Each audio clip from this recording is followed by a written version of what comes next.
മക്കളെ, അപ്പൊ ഇന്ന് മിസ് ഡിസ്കസ് ചെയ്യാൻ പോകുന്നത് നമ്മുടെ ഫസ്റ്റ് ചാപ്റ്റർ, പ്ലസ് ടുവിലെ ഫസ്റ്റ് ചാപ്റ്റർ ആണ് sexual reproduction and flowering plants എന്ന് പറഞ്ഞ ചാപ്റ്റർ അല്ലെ. അപ്പൊ ഈ ഒരു ചാപ്റ്ററിൽ തന്നെ ഏറ്റവും ഇമ്പോർട്ടന്റ് ആയിട്ടുള്ള അല്ലെങ്കിൽ അതിന്റെ ഏറ്റവും കോർ ആയിട്ടുള്ള രണ്ട് ടോപ്പിക്സ് ഉണ്ട്. അതാണ് നമ്മുടെ മൈക്രോസ്പോറോജെനസിസ് ആൻഡ് മെഗാസ്പോറോജെനസിസ്. അപ്പൊ ഈ രണ്ട് ടോപ്പിക്കിനെ കുറിച്ച് മിസ് പെട്ടെന്ന് അതിൽ നിങ്ങൾ പഠിക്കേണ്ട കാര്യങ്ങളാണ് പറയാൻ പോകുന്നത്. ഓക്കെ, അപ്പൊ നിങ്ങളുടെ സ്കൂളിലൊക്കെ ഓൾറെഡി ഈ ഒരു ചാപ്റ്റർ നിങ്ങൾ പഠിച്ചിട്ടുണ്ടാവും. അപ്പൊ ഈ രണ്ട് ടോപ്പിക്കിൽ നിന്ന് നമുക്ക് പലപ്പോഴായിട്ട് ക്വസ്റ്റ്യൻസ് ചോദിക്കാറുണ്ട്. അപ്പൊ നമ്മളത് കൃത്യമായിട്ട് മനസ്സിലാക്കി വെച്ചാൽ മാത്രമേ അത് നമുക്ക് എക്സാമിന് കൃത്യമായിട്ട് എഴുതാൻ പറ്റുള്ളൂ അല്ലെ. അപ്പൊ നമുക്ക് നോക്കാം, രണ്ട് ടോപ്പിക്കാണ് മൈക്രോസ്പോറോജെനസിസ് ആൻഡ് മെഗാസ്പോറോജെനസിസ്. അപ്പൊ എന്താണ് സിമ്പിൾ ആയിട്ട് മക്കളെ ഈ പറഞ്ഞ മൈക്രോസ്പോറോജെനസിസും മെഗാസ്പോറോജെനസിസും? അതായത് നമ്മുടെ ഫ്ലവറിംഗ് പ്ലാന്റ്സിൽ റീപ്രൊഡക്ഷൻ നടക്കണം അല്ലെ, അടുത്ത ജനറേഷൻ ഫോം ചെയ്യണം. അപ്പൊ അതിന് വേണ്ടിയിട്ടുള്ളതാണ് നമ്മുടെ ഈ രണ്ട് പ്രോസസ്സ് എന്ന് പറയുന്നത്. അതിൽ മൈക്രോസ്പോറോജെനസിസ് എന്ന് പറഞ്ഞു കഴിഞ്ഞാൽ മൈക്രോസ്പോറോജെനസിസ് എന്ന് പറഞ്ഞു കഴിഞ്ഞാൽ എന്താണ്? ഫോർമേഷൻ ഓഫ് മെയിൽ ഗമീറ്റ് അല്ലെ, മെയിൽ ഗമീറ്റ്. അപ്പൊ നമ്മുടെ മെയിൽ ഗമീറ്റ് എന്ന് പറയുന്നത് ആരാണ് നമ്മുടെ മെയിൽ ഗമീറ്റ് എന്ന് പറയുന്നത്? ദാറ്റ് ഈസ് നത്തിങ് ബട്ട് നമ്മുടെ പോളൻ ഗ്രെയിൻസ് ആണ് അല്ലെ. അപ്പൊ ആ ഒരു പോളൻ ഗ്രെയിൻസിന്റെ ഫോർമേഷനെയാണ് നമ്മൾ എന്ത് വിളിക്കുന്നത്? മൈക്രോസ്പോറോജെനസിസ് എന്ന് വിളിക്കുന്നത്. ഓക്കെ ആണോ? അതേപോലെ തന്നെ നമുക്കുള്ള അടുത്ത പ്രോസസ് ആണ് മെഗാസ്പോറോജെനസിസ്. അപ്പൊ ഇതെന്തായിരിക്കും? ഫോർമേഷൻ ഓഫ് ഫീമെയിൽ ഗമീറ്റ് ആണ്. എന്താണ്?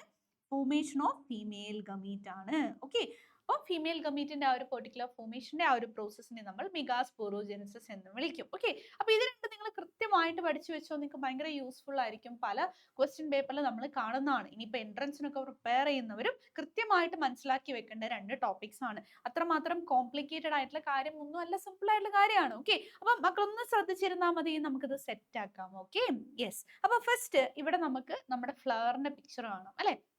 അപ്പൊ നമ്മളെ സംബന്ധിച്ചിടത്തോളം ഫ്ലവർ എന്ന് പറയുന്നത് ഏറ്റവും അട്രാക്റ്റീവ് ആയിട്ടുള്ള ഒരു പാർട്ടാണ് അല്ലെ, ഒരു പ്ലാന്റിന്റെ, റൈറ്റ്. ഇപ്പൊ റോസ് ഫ്ലവർ ഒക്കെ നമ്മളൊന്ന് ആലോചിച്ച് നോക്കിയും, അത് നമ്മൾ ഗിഫ്റ്റ് ചെയ്യാൻ വേണ്ടിയിട്ടൊക്കെ യൂസ് ചെയ്യുന്ന, അല്ലെങ്കിൽ നമ്മൾ വീട്ടിൽ ഓർണമെന്റൽസ് ആയിട്ടൊക്കെ നമ്മൾ എന്താണ് ഫ്ലവറിംഗ് പ്ലാന്റ്സിനെ നന്നായിട്ട് സംരക്ഷിച്ച് വളർത്തി അങ്ങനെ പരിപാലിക്കാറുണ്ട് അല്ലെ. അപ്പൊ അത് എന്താണ് നമുക്ക് ആ ഒരു ഭംഗി കാരണം, അല്ലെങ്കിൽ അതിന്റെ ഒരു ഫ്രാഗ്രൻസ് കാരണം, ഇങ്ങനെ കുറെ കാര്യങ്ങളാണ് നമ്മളെ സംബന്ധിച്ചിടത്തോളം ഫ്ലവേഴ്സ് എന്ന് പറയുന്നത്. പക്ഷേ നമ്മുടെ ഈ ഒരു പ്ലാന്റ്സിനെ സംബന്ധിച്ചിടത്തോളം അവരുടെ റീപ്രൊഡക്റ്റീവ് ഓർഗൻ ആണ് ഈ പറഞ്ഞ ഫ്ലവർ എന്ന് പറയുന്നത്. എന്താണ്? അവരുടെ റീപ്രൊഡക്റ്റീവ് ഓർഗൻ ആണ്. അതായത് അവരുടെ നെക്സ്റ്റ് ജനറേഷന്റെ ആ ഒരു സ്റ്റാർട്ടിംഗ് പോയിന്റ് എന്ന് പറയുന്നത് എന്താണ്? ഈ പറഞ്ഞ ഫ്ലവർ ആണ്, റൈറ്റ്. അപ്പൊ ഒരു ഫ്ലവർ നമ്മൾ കൺസിഡർ ചെയ്യുകയാണെങ്കിൽ അതിൽ ഏറ്റവും ബ്യൂട്ടിഫുൾ ആയിട്ട് നമുക്ക് പെറ്റൽസ് കാണാം. പക്ഷെ അതിന്റെ ഉള്ളിൽ ആരെയാണ് നമുക്ക് കാണാൻ പറ്റുന്നത്? ഈ പറഞ്ഞ മെയിൽ ഗമീറ്റ് ഫോം ചെയ്യുന്ന ആ ഒരു പെർട്ടിക്കുലർ മെയിൽ റീപ്രൊഡക്റ്റീവ് പാർട്ടും കാണാം, അതുപോലെ തന്നെ ഒരു ഫീമെയിൽ റീപ്രൊഡക്റ്റീവ് പാർട്ടും കാണാം. സോ മെയിൽ റീപ്രൊഡക്റ്റീവ് പാർട്ട് എന്ന് പറയുന്നത് എന്താണ്? ആൻഡ്രീഷ്യം ആണ്. ആൻഡ് ഫീമെയിൽ റീപ്രൊഡക്റ്റീവ് പാർട്ട് എന്ന് പറയുന്നത് എന്താണ്? ഗൈനീഷ്യം ആണ്. ഓക്കെ, അപ്പൊ ഈ ആൻഡ്രീഷ്യം നമ്മൾ നോക്കുകയാണെങ്കിൽ അതിൽ നമുക്ക് ചെറിയ ചെറിയ സെഗ്മെന്റ്സ് കാണാൻ പറ്റും. ഓക്കെ, അപ്പൊ അതിന്റെ ആ ഒരു ആൻഡ്രീഷ്യത്തിന്റെ പാർട്ടിനെയാണ് നമ്മൾ ഈ പറഞ്ഞ സ്റ്റേമൻസ് എന്ന് പറയുന്നത്. ഓക്കെ, അപ്പൊ ഒരു സിംഗിൾ സ്റ്റേമൻ നമ്മൾ കൺസിഡർ ചെയ്യുകയാണെങ്കിൽ അതിൽ എന്താണ്? ഈ ഒരു part. Okay, so this is A single stamen. Okay, ഒരു സിംഗിൾ സ്റ്റേമൻ ആണ്. അപ്പൊ ഈ ഒരു സിംഗിൾ സ്റ്റേമൻ നമ്മൾ കൺസിഡർ ചെയ്യുകയാണെങ്കിൽ അതിൽ നമുക്ക് മേജർ ആയിട്ട് രണ്ട് പാർട്ട് കാണാൻ പറ്റും. So one is anther and the other part is filament എന്ന് പറയാം. ഓക്കെ, അപ്പൊ ഈ ഒരു ആന്തർ ആണ് നമുക്ക് ഇവിടെ ഫോക്കസ് ചെയ്യേണ്ട പാർട്ട് എന്ന് പറയുന്നത്. അപ്പൊ നമ്മൾ ഫസ്റ്റ് പഠിക്കാൻ പോകുന്നത് മൈക്രോസ്പോറോജെനസിസ് ആണ്. അപ്പൊ മൈക്രോസ്പോറോജെനസിസ് നടക്കുന്നത് എവിടെ വെച്ചിട്ടാണ്? ഈ പറഞ്ഞ മെയിൽ റീപ്രൊഡക്റ്റീവ് ഓർഗൻ ആയിട്ടുള്ള ആൻഡ്രീഷ്യത്തിലെ എവിടെ വെച്ചിട്ടാണ്? ആന്തറിൽ വെച്ചിട്ടാണ്. ഓക്കെ, സോ ആന്തറിൽ വെച്ചിട്ടാണ് ഈ പറഞ്ഞ പ്രോസസ്സ് നടക്കുന്നത്. അപ്പൊ നമ്മൾ ഒരു സിംഗിൾ ആന്തർ ഇവിടെ നമുക്ക് കാണാൻ പറ്റും അല്ലെ. ഇതാണ് ഒരു സിംഗിൾ ആന്തർ എന്ന് പറയുന്നത്. ഓക്കെ, അപ്പൊ നമ്പർ ഓഫ് ആന്തേഴ്സ് എന്താണ്? ഒരു പെർട്ടിക്കുലർ ഫ്ലവറിൽ കാണാൻ പറ്റും. ആന്തറിൽ തന്നെ എന്താണ്? ഒത്തിരി പോളൻ ഗ്രെയിൻസ് ഫോം ചെയ്യാനുള്ള സെൽസും കാണാൻ പറ്റും. ഓക്കെ, നമ്മൾ അതിലേക്കാണ് പോകുന്നത്. അപ്പൊ ഒരു സിംഗിൾ ആന്തർ എടുക്കുകയാണെങ്കിൽ അത് ബൈലോബ്ഡ് ആയിട്ടുള്ള സ്ട്രക്ചർ ആണ്, രണ്ട് ലോബുകൾ ഉണ്ട്. അപ്പൊ അത് നമ്മൾ ജസ്റ്റ് ഒരു ക്രോസ് സെക്ഷൻ എടുക്കുകയാണെങ്കിൽ നമുക്ക് ഈ ഒരു പെർട്ടിക്കുലർ സ്ട്രക്ചർ ആണ് കാണാൻ പറ്റുക. ഓക്കെ, ബൈലോബ്ഡ് ആയിട്ട് അതിൽ തന്നെ എന്താണ്? ഓരോ ഭാഗത്തും രണ്ട് തീക്കാസ് കാണാൻ പറ്റും. ഓക്കെ, അപ്പം ആ ഒരു ഓരോ തീക്കൽ എന്താണ്? നമുക്ക് ഈ പറഞ്ഞ സെൽസ് കാണാൻ പറ്റും. അതിനെയാണ് നമ്മൾ മൈക്രോസ്പൊറാഞ്ചിയം എന്ന് വിളിക്കുന്നത്. ഇവിടെ നിങ്ങൾക്ക് ആ ഒരു മൈക്രോസ്പോറോജെനസിസ് കംപ്ലീറ്റ് ആയിട്ട് കാണാൻ പറ്റും. അതിൽ ഇവിടെ ആന്തറിനെ കാണാൻ പറ്റും അല്ലെ. This is the anther. Okay, അപ്പോൾ ഒരു ആന്തർ നമ്മൾ കൺസിഡർ ചെയ്യുകയാണെങ്കിൽ അവിടെ എന്താണ്? നമുക്ക് ഈ പറഞ്ഞ മൈക്രോസ്പൊറാഞ്ചിയം കാണാം.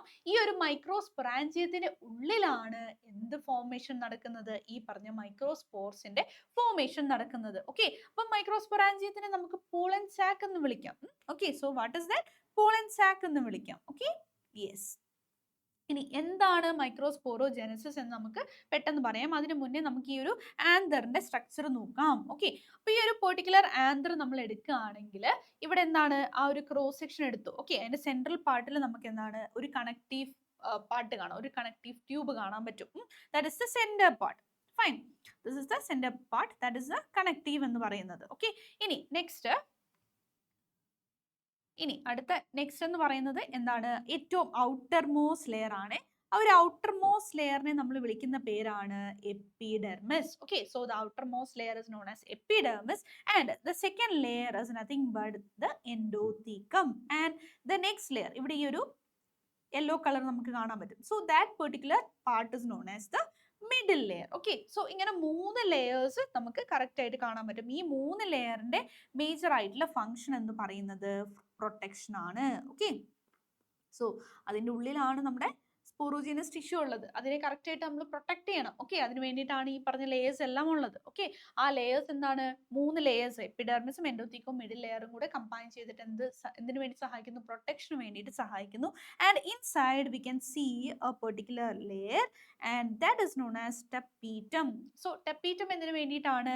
ന്യൂട്രിയൻസ് പ്രൊവൈഡ് ചെയ്യാൻ വേണ്ടിയിട്ട്, എന്താണ് നറിഷ്മെന്റിന് വേണ്ടിയിട്ടുള്ള ആ ഒരു പെർട്ടിക്കുലർ പാർട്ടാണ് ടെപ്പീറ്റം എന്ന് പറയുന്നത്. ഇത്രയും കാര്യങ്ങളാണ് ആന്തറിന്റെ ആ ഒരു ബേസിക് സ്ട്രക്ചറിൽ നമ്മൾ ഓർത്തിരിക്കേണ്ടത്.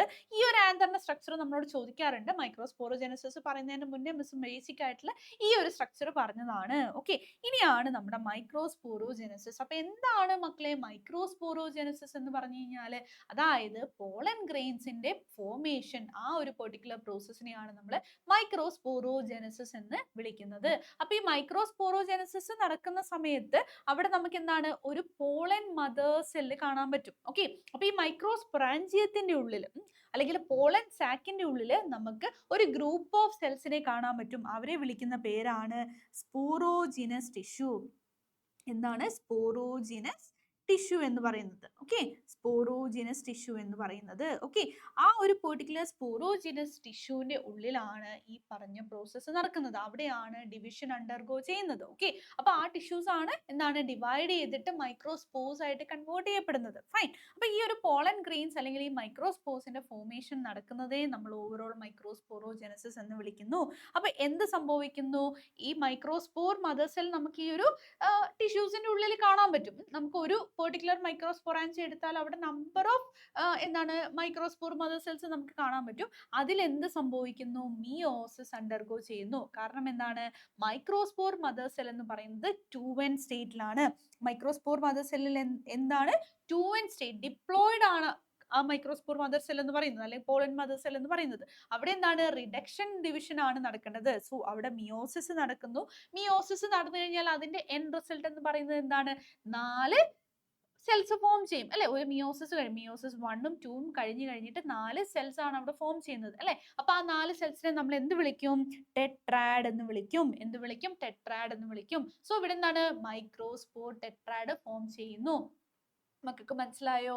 എന്താണ്? സിമ്പിൾ ആയിട്ടുള്ള കാര്യമാണ്. മൈക്രോസ്പൊറാഞ്ചിയത്തിന്റെ ഉള്ളിൽ നമുക്ക് സ്പോറോജിനസ് ടിഷ്യൂസ് കാണാം.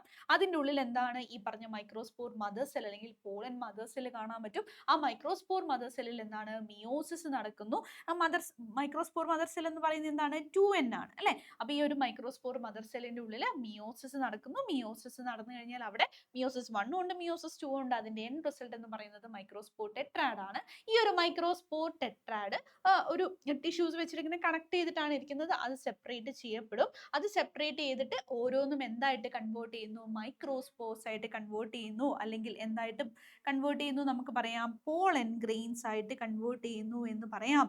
മക്കൾക്ക് മനസ്സിലായോ? മൈക്രോസ്പോറോജെനസിസ് എന്ന് പറയുന്നത് ഇത്രയും സിമ്പിൾ ആണ്. നമ്മൾ ഈ പറഞ്ഞ മേജർ ആയിട്ടുള്ള ആ ഒരു ഡിവിഷൻ പ്രോസസ്സ് മാത്രം അവിടെ ഓർത്തിരുന്നാൽ മതി, വേറെ കാര്യങ്ങളൊന്നുമില്ല. ഓക്കെ, അപ്പൊ മൈക്രോസ്പോറോജെനസിസ് വളരെ സിമ്പിൾ ആയിട്ട് മക്കൾക്ക് മനസ്സിലായെന്ന് മിസ് വിചാരിക്കുന്നു കേട്ടോ. ഇനി അടുത്തത് എന്താണ്? നമ്മുടെ മെഗാസ്പോറോജെനസിസ് ആണ്. So that the formation of female gamete അല്ലെ? ഫീമെയിൽ ഗമീറ്റിന്റെ ഫോർമേഷനെയാണ് നമ്മൾ എന്ത് വിളിക്കുന്നത്? മെഗാസ്പോറോജെനസിസ് എന്ന് വിളിക്കുന്നത്. അപ്പൊ ഈ ഒരു പെർട്ടിക്കുലർ ഫ്ലവറിൽ നമുക്ക് എന്താണ് ഒരു ഫീമെയിൽ പാർട്ടും കാണാൻ പറ്റും, അതിനെയാണ് നമ്മൾ റീപ്രൊഡക്റ്റീവ് പാർട്ട് കാണാൻ പറ്റും, അതിനെയാണ് നമ്മൾ എന്ത് വിളിക്കുന്നത്? ഗൈനീഷ്യം എന്ന് വിളിക്കുന്നത്. അപ്പൊ ഗൈനീഷ്യത്തിന്റെ ഒരു സിംഗിൾ സ്ട്രക്ചറിനെയാണ് നമ്മൾ എന്താണ് ഈ പറഞ്ഞ പിസ്റ്റൽ എന്ന് വിളിക്കുന്നത്. അപ്പൊ പിസ്റ്റൽ നോക്കിക്കഴിഞ്ഞാൽ നമുക്ക് എന്തൊക്കെ കാണാൻ പറ്റും? Style, stigma and ovary. Okay, ഈ ഓവറിന്റെ ഉള്ളിൽ എന്താണ്? ഒവ്യൂൾസ് കാണാൻ പറ്റും. ഈ ഒവ്യൂൾസിന്റെ ഉള്ളിൽ നമുക്ക് എന്ത് കാണാൻ പറ്റും? മെഗാസ്പോർ മദർ സെൽ കാണാൻ പറ്റും. അപ്പോൾ ഒരു സിംഗിൾ ഒവ്യൂൾ എടുക്കുകയാണെങ്കിൽ അവിടെ ഒരു സിംഗിൾ മെഗാസ്പോർ മദർ സെൽ മാത്രമേ പ്രസന്റ് ആയിട്ടുണ്ടാവുള്ളൂ. അത് മാത്രം നിങ്ങളൊന്ന് കൃത്യമായിട്ട് ഓർത്തിരിക്കുക. മൈക്രോസ്പോർസിന്റെ കേസിൽ അങ്ങനെയല്ല, അല്ലെ മൈക്രോസ്പോർ മദർ സെല്ലിന്റെ കേസിൽ അങ്ങനെയല്ല. പക്ഷെ ഇവിടെ എന്താണ്? മെഗാസ്പോർ മദർ സെല്ലിന്റെ കേസിൽ ഒരു ഒവ്യൂളിനുള്ളിൽ നമുക്കൊരു സിംഗിൾ മെഗാസ്പോർ മദർ സെൽ മാത്രം കാണാം. ഇതെന്താണ്? നമ്മുടെ ഒരു ഒവ്യൂളിന്റെ, ഒരു സിംഗിൾ ഒവ്യൂളിന്റെ സ്ട്രക്ചർ ആണ്. അത് നിങ്ങൾ കൃത്യമായിട്ട് നെയിമിംഗ് പഠിക്കുക. നമ്മൾ വേറെ ക്ലാസ്സിൽ ഡിസ്കസ് ചെയ്യുന്നതായിരിക്കും. ഇപ്പൊ നമ്മൾ മെഗാസ്പോറോജെനസിസ് മാത്രമാണ് പറയുന്നത്. ഇതിന്റെ ഉള്ളിൽ നമുക്ക് എംബ്രിയോ സാക്ക് കാണാൻ പറ്റും, അല്ലെ? അപ്പൊ ആ എംബ്രിയോ സാക്ക് ആണ് ശരിക്കും പറഞ്ഞാൽ എന്താണ് ഈ പറഞ്ഞ ഫീമെയിൽ ഗമീറ്റോഫൈറ്റ് എന്ന് പറയുന്നത്. അതിന്റെ ഫോർമേഷൻ ആണ് നടക്കുന്നത്. ഓക്കെ, അതിനെയാണ് നമ്മൾ മെഗാസ്പോറോജെനസിസ് എന്ന് വിളിക്കുന്നത്. So what is meant by megasporogenesis? The process of formation of megaspores, അല്ലെങ്കിൽ എന്താണ് ഈ പറഞ്ഞ ഫീമെയിൽ ഗമീറ്റ് അല്ലെങ്കിൽ ആ ഒരു എഗ്ഗിന്റെ ഫോർമേഷൻ എവിടെ നിന്ന്? മെഗാസ്പോർ മദർ സെല്ലിൽ നിന്ന്. അതിനെ നമ്മൾ വിളിക്കുന്ന പേരാണ് മെഗാസ്പോറോജെനസിസ് എന്ന് പറയുന്നത്. ഓക്കെ ആണോ മക്കളെ? അത് സെറ്റ് ആണെന്ന് മിസ് വിചാരിക്കുന്നു. അത് മാത്രം നിങ്ങളൊന്ന് ഓർത്തിരുന്നാൽ മതി.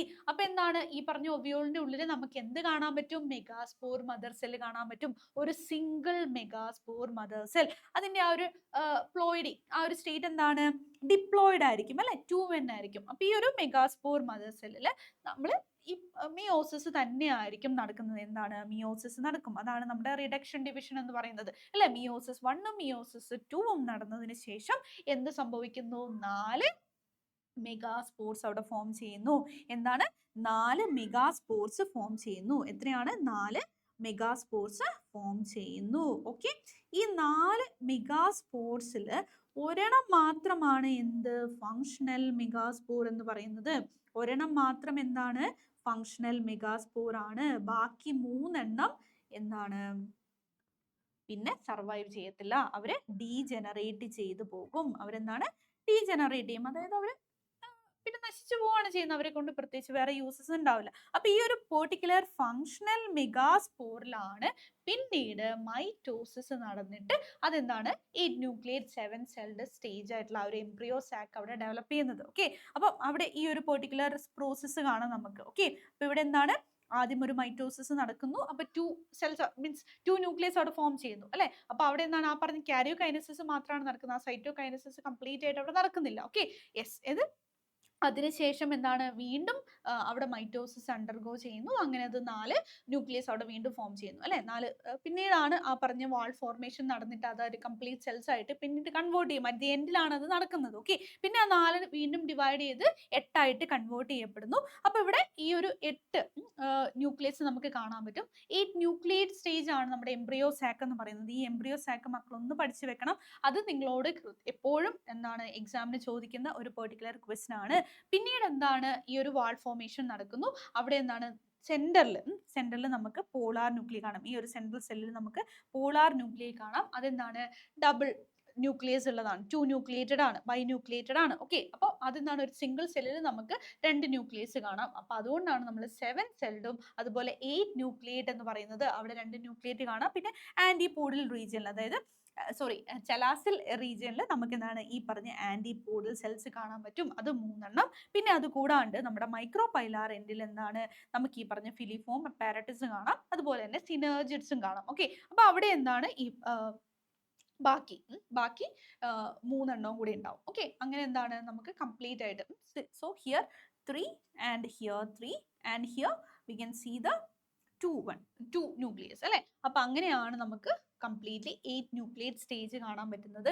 ആൻഡ് ഇവിടെ സെൽസ് എന്ന് പറയുന്നത് ഇവിടെ 3 സെൽസും അതുപോലെ തന്നെ ഇവിടെയും 3 സെൽസ് ആണ്. So 6 + 1 cell here, central cell എന്ന് പറയുന്ന ഒരു സിംഗിൾ സെൽ ഇവിടെ ഉണ്ടാവും. അങ്ങനെ എന്താണ്? 7 സെൽസ് കാണാൻ പറ്റും. സോ നമ്മുടെ ആ ഒരു എംബ്രിയോ സാക്ക് എന്ന് പറയുന്നത് എന്താണ്? 8 ന്യൂക്ലിയേറ്റ് 7 സെൽഡ് സ്റ്റേജ് ആണ്. അവിടെ എന്ത് നടക്കുന്നത്? മൈറ്റോസിസ് ആണ് നടക്കുന്നത്. അതിന് മുന്നേ ആണ് മിയോസിസ് നടന്ന് ആ ഒരു റിഡക്ഷൻ നടന്നിട്ട് ഈ പറഞ്ഞ എംബ്രിയോ സാക്ക് ഫോം ചെയ്യുന്നത് അതിൻ്റെ ഉള്ളിൽ, അല്ലെങ്കിൽ ആ ഒരു മെഗാസ്പോർ ഫോം ചെയ്യുന്നത് അതിൻ്റെ ഉള്ളിലാണ് ഈ പറഞ്ഞ മൈറ്റോസിസ് പിന്നീട് നടക്കുന്നത്. So this is something called the megasporogenesis. Megasporogenesis എന്ന് പറഞ്ഞാൽ ഈ ഒരു പാർട്ടല്ല, അതിന് മുന്നേ ഉള്ള ആ മെഗാസ്പോറിന്റെ ഫോർമേഷൻ ആണ് കേട്ടോ. മിസ് അതിന് കൂടുതൽ ഇതും കൂടി ഒന്ന് എക്സ്പ്ലെയിൻ ചെയ്തതാണ്. അപ്പൊ നിങ്ങൾക്ക് കാര്യം മനസ്സിലായെന്ന് വിചാരിക്കുകയാണ്. ഇപ്പൊ ഇതുപോലുള്ള ഇമ്പോർട്ടൻറ്റ് ടോപ്പിക്സ് ഒക്കെ ആയിട്ട് ക്വസ്റ്റ്യൻസ് ഷുവറായിട്ട് ചോദിക്കാൻ ചാൻസ് ഉള്ള ടോപ്പിക്സ് ഒക്കെ ആയിട്ട് നമ്മൾ വീണ്ടും കാണുന്നതായിരിക്കും. നിങ്ങൾ ഈ ചാനൽ ഒന്ന് സബ്സ്ക്രൈബ് ചെയ്ത് വെക്കുക. ഇതിൽ പല അപ്ഡേറ്റ്സും കാര്യങ്ങളും എല്ലാം നമ്മൾ ഷെയർ ചെയ്യുന്നതായിരിക്കും. അത് കൂടാണ്ട് നിങ്ങൾക്ക് ഇത് യൂസ്ഫുൾ ആയിട്ട് തോന്നിയിട്ടുണ്ടെങ്കിൽ ഫ്രണ്ട്സിന് ഇത് ജസ്റ്റ് ഒന്ന് ഷെയർ ചെയ്ത് കൊടുക്കുക. പിന്നെ നമ്മൾ 199 എന്ന് പറഞ്ഞിട്ട് ഒരു സിമ്പിൾ കോഴ്സും കൂടെ ലോഞ്ച് ചെയ്യുന്നുണ്ട്. അതിൻ്റെ കാര്യങ്ങളൊക്കെ നിങ്ങൾക്ക് ചാനലിൽ നോക്കിക്കഴിഞ്ഞാൽ ഡീറ്റെയിൽസ് കാണാൻ പറ്റും. ഇനി എന്തെങ്കിലും ഡൗട്ട്സ് ഉണ്ട്, നിങ്ങൾക്ക് ഈ ഒരു കോഴ്സ് ലേക്ക് ജോയിൻ ചെയ്യണം, നിങ്ങളുടെ ഫ്രണ്ട്സിന് ജോയിൻ ചെയ്യണം എന്നുണ്ടെങ്കിൽ ഇവിടെ താഴെ പിൻ ചെയ്തിരിക്കുന്ന ആ ഒരു പെർട്ടിക്കുലർ നമ്പറിൽ നിങ്ങൾ ജസ്റ്റ് ഒന്ന് കോൺടാക്ട് ചെയ്താൽ മതി. Okay, so thank you and bye bye.